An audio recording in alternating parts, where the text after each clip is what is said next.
This is our CDs524 group project. This video will show you how to run this project. Now, let us get started. Hello everyone, and welcome to my demonstration on diabetes detection using an ensemble voting approach.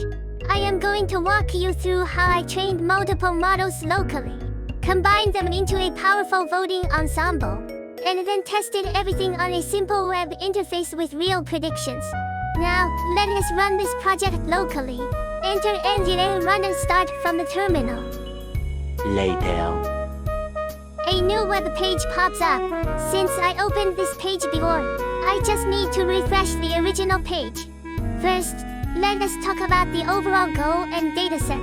I started with a diabetes dataset that includes features like pregnancies, glucose, blood pressures, skin thickness, insulin, BI, diabetes pedigree function, and age, plus an outcome label indicating whether the patient has diabetes.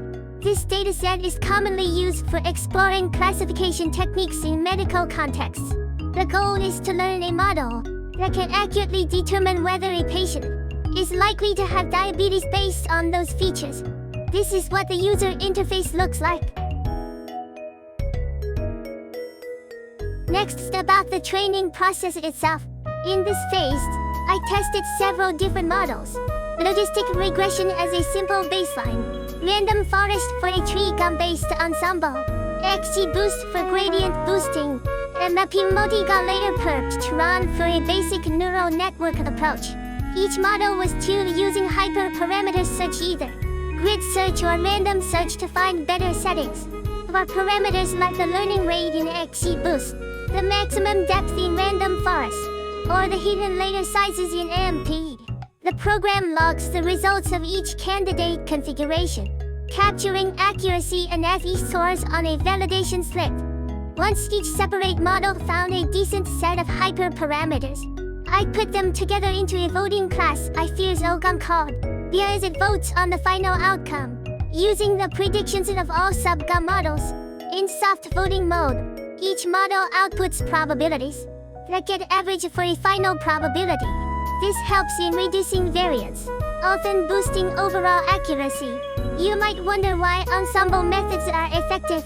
Essentially, different models have different strengths and weaknesses. By combining them, the final prediction benefits from the variety of perspectives. If one model tends to misclassify certain data points, the others might correct it. After finalizing the ensemble, I deployed it to my local Flask backend. The backend then listens for requests. One endpoint to train or retrain the model, one endpoint to evaluate it, and another endpoint to produce predictions given user inputs. This short video captures the moment the model finishes training and logs the best performance stats.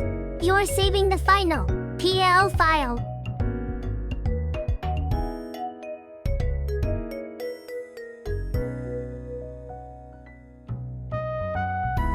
Now, onto the web interface. The video shows entering two sets of patient data. The first set is more moderate in terms of glucose 95 and BI 22.5, which the ensemble predicts as unlikely diabetes, with a relatively low probability. The second set has a higher glucose value, either a BI of 33.2 and a diabetes pedigree function of 1.2, which leads to a prediction of likely diabetes. At a high probability, this quick test demonstrates how the model differentiates between risk levels in real time.